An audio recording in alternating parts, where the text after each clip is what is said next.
things I've noticed is, well, you know how you go back on Facebook memories and you see stuff that like, why the hell did I say that back in 2016? Why did I say this back in 2010? I don't even talk to these people. These people don't even like me. I'm still like, anyway. So with one of my things of looking on meta memories, I saw a post I made back in 2018. But the thing around it is that it was from the connotation that we hadn't even really seen the economy like it was all right then. But a lot of the factual things that I talked about then are certain things that still stands weight now, even with the economy being a synonymy of what people are dealing with, because no matter the GDP, no matter CPI or whatever they try to defy, people are having an issue or a little bit of a tough time with money. And the pandemic allowed people to run money up. I am happy for it. I was happy to see it, and I was telling you how to spend it the right way. But now the money ain't really so funny right now. You're noticing inflation inflating and your life costs going up, and it's deflating the value of a dollar within your wallet. And a lot of those trends I talked about in 2018 are still relative going into 2025. And the thing I wanted to do in this video is talk about some of those things. It was like 8 things. It was like one of my first personal finance posts. Was I working at a bank then? I can't remember. But anyway, yes, I was. I thought about it. Working at a bank. It was dealing with small business banking, doing marketing, and it was something that I did for like a resource center for banking clients. And I'm like, this is some of the stuff that people need to talk about or hear about. But I just felt it was disjointed from the reality of people's money. And that's when I started talking about personal finance. And I want to break down those 8 timeless money tactics. A lot of people like to say hacks. I like to say habits, because those habits are something that it can keep with you. When I think about hacks, it's like, oh, I'm gonna do this little hack, do this little trick right here.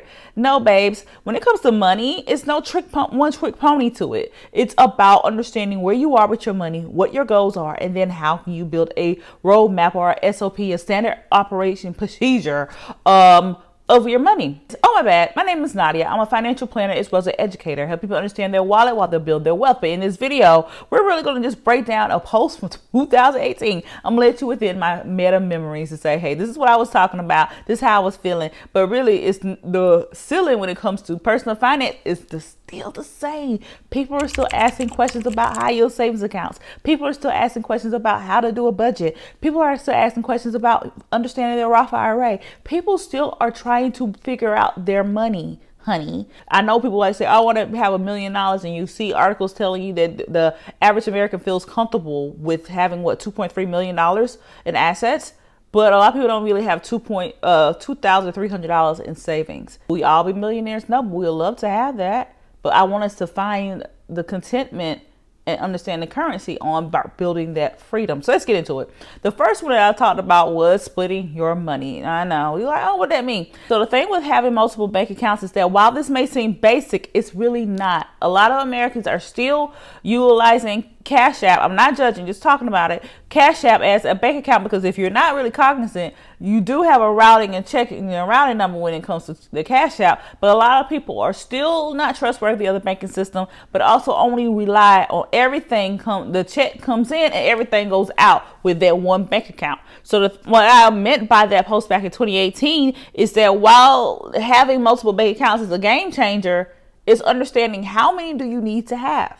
At that point, I said that you need to at least have one and another checking account for your bills and another checking account for your lifestyle. I still am saying that in present day. So you have one check account that goes, the check gets deposited. But then even if you want to be a little bit more privy, this is for those who hasn't set up transfers automatically, like when your check gets paid out to you, it goes into that check account and it goes into something automatic. A lot of people are not there yet, and I would love you to get there. But I at least think you need to have one core checking account for your check to go into, and at least one for your bills, and then one for your lifestyle. You have a core checking account, and then move your money into having a checking account designated for your bills, and another one for your life. you're able to see how your money is flowing, how it's going, and then whenever you do develop that budget, does it actually make sense? Having multiple bank accounts allows you to organize and allocate your money more effectively. So it's not so easy for you to rob Peter to pay Paul. Like you go to Target, like, oh, let me go get this. But then you're noticing that, dang, I got this bill from the toll road, or I got this bill from lights, or I got this bill or rent, and I'm short because all the money from this account, one account, is gone. You should have at least two savings accounts. I'm telling you to start with one regular saving account, just in case you find something happening and you need that money right then. That's why I say no more than $100 on a threshold. But then when it comes to your high yield savings account, I have videos talking about this. A base of the high yield savings account is going to be for your emergency fund, and then it's going to be for sinking funds or anything like that. The accounts that I love to recommend, you already know if you new here, if you'll get a little bit of a lesson now. But if you're true here, you know I'm going to tell you either Ally or Marcus. Ally has little buckets or sinking funds within it. And Marcus, I've been rocking with Marcus since before I made this post in 2018. So that shows you how loyal I am, right? But the thing I want to call out is that when you're having multiple bank accounts and you're splitting your money, you're able to look at the functionality of what your money is coming in, what money is going out, and then how to make it align to your goals, to what flows, and then have it goes. The next one is I want you to ditch those typical budgets. I talked about this a while ago around, the 50, 30, 20, 70, 20, 10, or paycheck budget. I have a video on this, or this type of budget, or whatever. The reason why is because when you look at these ratios that they give you, it doesn't add up within your account. It doesn't show up within the reality of your money. One of the things that I have a blog post talking about different budgeting types, but I've already been advocating for zero-based budgeting. It pretty much allows you, when you get your check, how much you get is zeroing it out by the time you divvy it up. So it goes to your bills. You already know how much you're going to spend on eating out, right? Then you already know how much you're going to spend on groceries, right? Then you already know how much you're going to put to savings, right? So one of the things I didn't talk about is that whenever you're paying yourself first at the beginning of the month, that you're able to look at, say, I already gave this money to myself. I already aligned this money to my bills. I already aligned this money to my expenses. So I'm literally taking my checking account from my budget from this amount, let's just say $1,000, and then it's bringing it down to zero. The reason why I'm saying that is because if you look at the budgeting ratios, I see this in a lot of places and say, the typical budget of 50, 30, 20. So 50% goes to your living expenses. But what if you're finding that your living expenses is hitting 75%? What if you're finding out that your savings, you can't really save as much because within the other 30% of needs, that it's actually 40. So that's the reason why I wanted to bring a little bit step back and saying, I know the 50, 30, 20 or 70, 20, 10 or whatever is a lot that people depend on when it comes to starting your budget. But I have a blog post talking about how you should legitly do your budget based upon your reality and then ration it out over time. And then whenever you are starting a new budget, that you look at it every so often. I always tell people to run a budget for at least 60 days to see how your bills run, how your spending runs, how are you saving, and then align it to say, okay, this budget works. But then every month it's going to be a fresh set of eyes on your money, and you're going to go back and look at how you spent your money in the last month to make your budget align better for the month to come. And the reason why is because a budget is like a plan for your money. I know it's a B word that people really don't like, but a budget is simply a plan for your money. Your paycheck sets the pace. Next, we're going to be talking about knowing your spending. A thing that I have been saying recently over on Threads and everywhere else is that if you don't track your money, how can you measure how much you spend?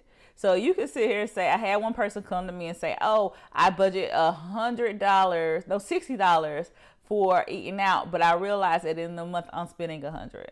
You see how that kind of goes back with number two within this area is that people don't really understand their spending. So I usually tell people to go back and pull your bank statements, your credit card statements from the last 3 months to see how are you spending? How is your categorized of your budget itemized? Is it really showing the reality, or is it just showing some funky shit that you tell yourself this is what you spend?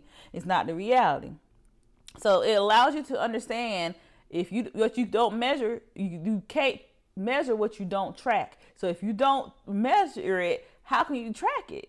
Like they go hand in hand. And one of the things I love to tell people to do is every 2 weeks, yes, you set the budget, but every 2 weeks, I want you to check in with your budget and your spending and your bills. Are you still aligning to the plan that you set, or is the plan a little bit jaded, like you was just going in with rose colored glasses on, and in reality that you be thinking that you the cartel just swiping, and that keeps you from overspending, and it keeps you from blowing money. If you are finding that your budget is always in a negative, that means that you're not really giving the magnifying glass on your money. So the math is not mathing. Sometimes the math is not mathing because the formula that we've been given is not always the formula that we should be going by when it comes to our money. Money is personal. Personal finance is personal. So if you're seeing someone telling you to do a budget this way, and you're looking within your spending, and you're looking within your expenses, and you're looking within your bills, and it doesn't resonate, how is it going to be reality with your money? That's why I keep talking about these ratios. Anyway, going over to, let me tell you this right here. You might need to do not only a budget cut. We're not going to call it a budget cut. I'm trying to shape your mind a little bit. We're going to do a budget correction. So you might have to recorrect this budget. So let's get into number 4. What's interesting about 4, 5, and 6 is that they almost are the same thing. The fourth one was for you to prepare each month. No 2 months are alike financially. Like some months we have 31 days, some months we have 30, some months we have 29. So I want you to keep that in mind when it comes to your budgeting, when it comes to your spending, when it comes to understanding and building your money management plan. Looking back to see what you spent last month and then what's coming up will help you prepare. So one thing that I love to say is that I check in with my budget. So I set my budget before, like this right here is this is my birthday week. It's the last week of August, the last full week of August. So I'm going to take this week right here to prepare for September. So I usually set the month ahead budget by the last week of the month prior. So this is August. So I'm going to be planning for September. Then I'm going to be looking to see what's going on in September. I don't have any kids. I don't have to go back to school, but I am going to go ahead and start saving for Christmas. Who do you need to buy for Christmas? Well, how much is it going to cost? How much did you spend last year? and things like that. I am using each month to prepare for the next month.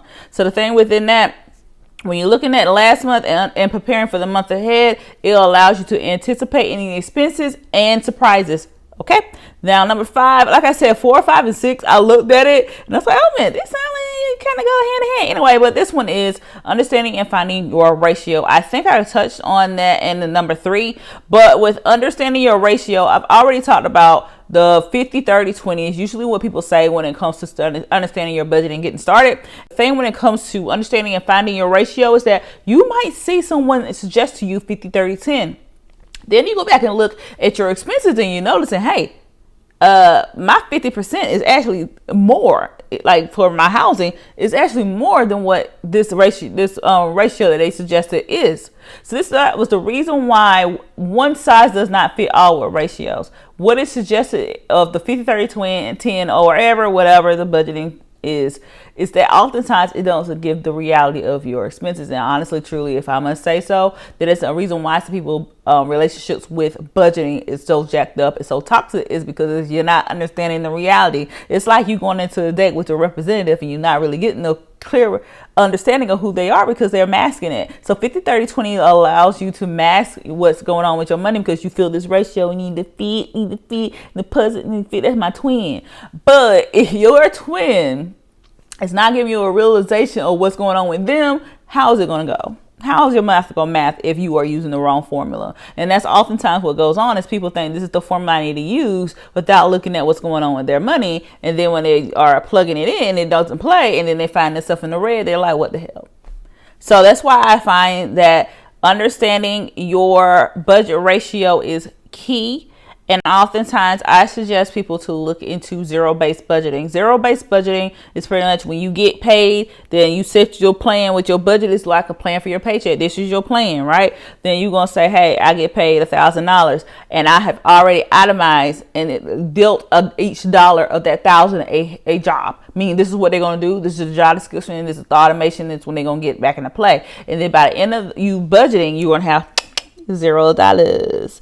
Why? Because it allows you to literally give each dollar a job, and also knowing where each dollar flows, whether it is within your bills, whether it is within your savings, whether it is within your spending or blowing or whatever, that you're literally knowing the job that each dollar has. So that's the reason why I started suggesting within my company, within my content, a lot of people learn the budgeting ratios that are out there, understand their reality of how much money they spend, and then look to see if zero-based budgeting is your boo. That's all. The next one is to do mid-month check-ins. I think that I was around paycheck planning or budgeting.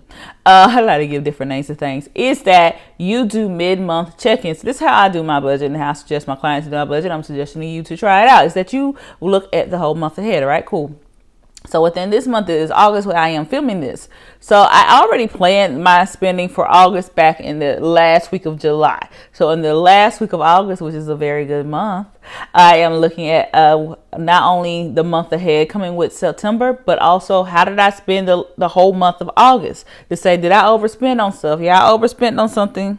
I overspent on some glasses. I had already itemized it within my high yield savings account, and I planned for it, and I have it. So I look at the month current and the month behind to align from what's ahead. And then I check in with my money. So I set the budget at the end of the month, but I look at the mid-month of the month I'm planning for to say, am I on budget? Am I under budget? Am I over budget in certain categories? And I know to dial it back, or if I could punch it up. So that's why mid-month check-ins are key. So I do my mid-month check-ins. You might call them money dates. Around the 15th of the month, I start planning for the next month around the 20th or the 25th of the current month. And then I also look at what happened within the current month and the previous month. And then just do it like that. That's how I suggest it. It allows me to stick to my budget, like I said. And if I'm close to going over, I dial it back and I adjust. The next one is automating your savings and investment. Once you've set your savings goals, I want you to automate them. Set up automated transfers into either a high yield savings account, a brokerage account, or even within your IRA. I know a lot of people are talking about IRAs right now. So the thing that you probably would see that you need for, let's just say this, emergency fund, you need to have 3 to 6 months of emergency savings. Babes, at least understand what you're doing to save a month. So you will go back and look and say, this is what I need for 3 to 6 months to survive. Then we're going to try to save a month, and then we're going to keep inching towards it. When it comes to your IRA, whether it's Roth or traditional, regular Roth, is that you'll see someone tell you need to have $7,000 on the year. We're going to say that. And you're looking to say, I don't have $135 every week. Okay, cool. Do you have $10? Do you have $25? Do you have $50 each paycheck?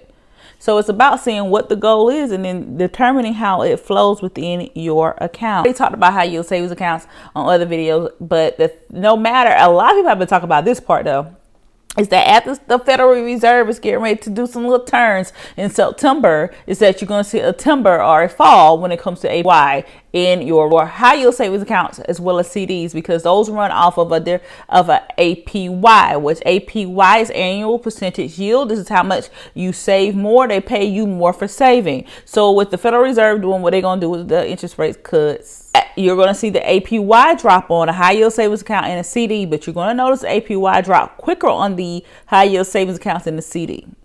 I already talked about it in other videos, but the thing is around it is that even if the APY, which around right now is 4.5, some even hitting 5%, on a high yield savings account, is still going to pay you more than a regular savings account. I know early in the video I told you to at least keep $150, $100 in a regular savings account for emergencies, but like emergencies right then. But for emergency fund, for sinking funds, for any kind of funds for the long term, especially that you're getting paid more to save in a high yield savings account. So I still want you to leverage those no matter how the API drops. So in this one, this is the last one, is boost your cash flow. Cash flow is literally how much liquidity do you have to make things run when you need to. If you're looking through your budget, you look through you look at your bank statement, you look at your credit card statement. We technically gonna take credit card off the bill. You know what? I might do something else talking about credit cards. Is that if you're not in yourself coming up short, look for ways to increase your income. Then the gigging, the asking for a raise, the looking for savings, I have a video talking about ways to save 1K, and then I break it down like negotiating your bills and all that stuff. I already got video talking about that. But analyzing your budget, doing an audit of your wallet will help you figure out what gap. So say for instance, you want to go get a new job, right? I hope you do, and I hope you find one and you get one, a good one. How much you going to ask some people? How much you going to ask them for?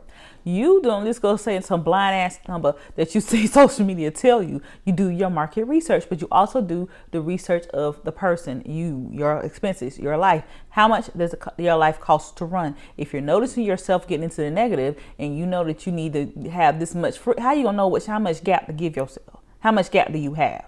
How much gap do you have from how much your life costs to how much you bringing in? So you're going to have to do an audit of your wallet. You're going to have to figure out what your gap is, meaning how much money are you falling in short. Not like falling into the gap. If you were 80s baby, you remember that commercial. Anyway, so you're going to have to do an audit to see how much or do you need for life to run. Then brainstorm ways to fill that gap. Maybe it is gigging. Maybe it is asking for more money. And let me take this step back because I missed the point. Is that if you're asking somebody for a raise, or you're asking somebody for a new job and you're negotiating, how are you going to be able to figure out that number if you can't figure out how much it costs for your life to run? I would hate for you to negotiate and you get $5,000 more, and then by the time the taxes eat it, you're not really feeling any breathing room and you're still in the gap, you're still in the deficit. Understanding where you are will allow you to determine if I need a pull to get a side hustle. There's so many people doing side hustles. I have done them, and technically I still do them as well, even what I do. But if you're doing a side hustle, how much you're going to be able to determine that you need to be making for that side hustle to fill that gap. You have to understand where the gap is to understand how much you need to fill it. Like if you go to the mean streets of 485, if you hear me say 485, you know where I am, right? Cool. I'm in North Carolina. That they are, how much are you going to know within the potholes of 485 that you need to fill if you do not know how deep it is? How much you going to ask some people to fill your gap with asking for more money, asking for a raise if you don't know how much your life costs? So whenever you determine that, you're able to see how much cash do I need from time to time. So what that is determining of your gap is a key component of cash flow planning. I will do a video on that later. How many gaps do I need to fill? How much dollars do I need to fill that gap? The ongoing ways of doing the hustle, if you must do a hustle, and we're not going to call it a hustle, we're just going to call it a way to fill that gap. Another thing that I've been asking is, if you do side hustles, if you do anything, have you started doing tax planning when you get that more? Anyway, so within this last portion, the thing I want to call out is to understand your spending habits. Understanding your spending habits. If you are setting a budget for one thing and you're spending another thing, you need to figure out where is that deficit coming. Is it coming from inflation, or is it coming from lifestyle creep that you are putting yourself in? For you to understand your, this is an exercise that I call out a lot, and I still want to place this here. Is that I want you to go pull your bank statements, your credit card statement for the last 3 months. I want you to look to see, and you get 3 different highlighter colors. I think I might change it. One is for bills, one is for budgeting, and one is for extra stuff that you have spent. Whenever you go and see, okay, I'm staying on budget, but if you notice in that last one, it's that stuff that just random purchases, you're understanding how overconsumption is emptying out your wallet, and you're not able to understand your habits. And another thing that I have been talking about when it comes to spending habits is for you to unlock how you are feeling whenever you're spending. What is the reason? In the words of Cardi B, what's the reason? What's the reason for you spending? What was the reason for you doing that? If it was because you needed it, or it's because you needed to get it. So it's just determining what your spending habits are.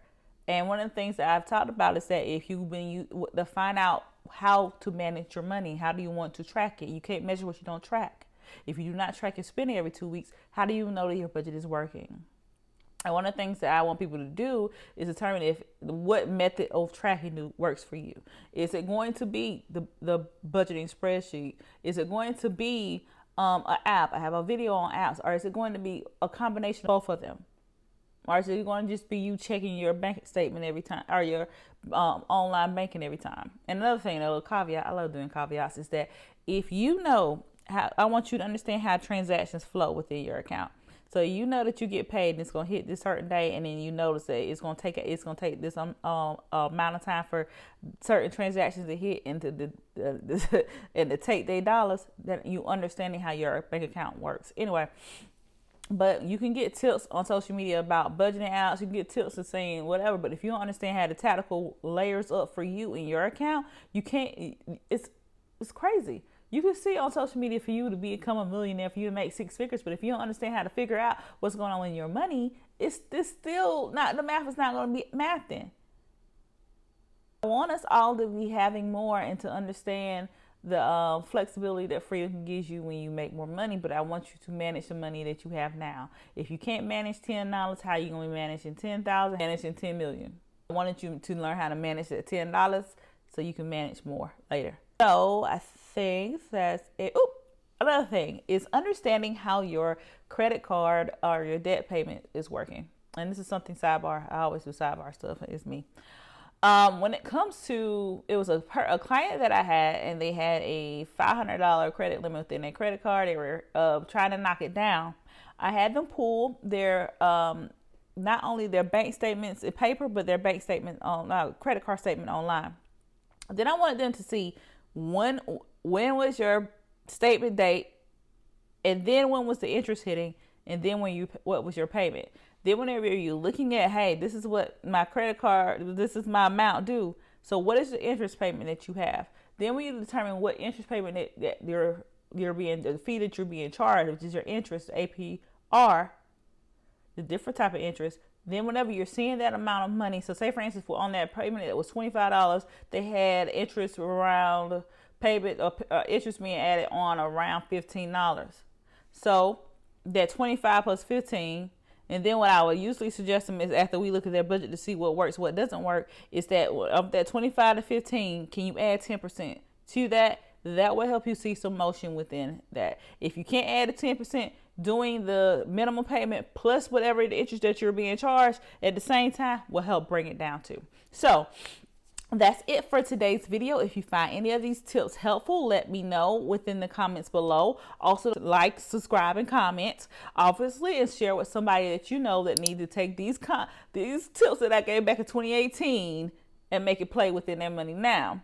Also, let me know in the comments, which one have you been doing? Which one have you been looking to? Follow me on all forms of social media, which will be in our description bar. And then until next time, stay funded. That's it.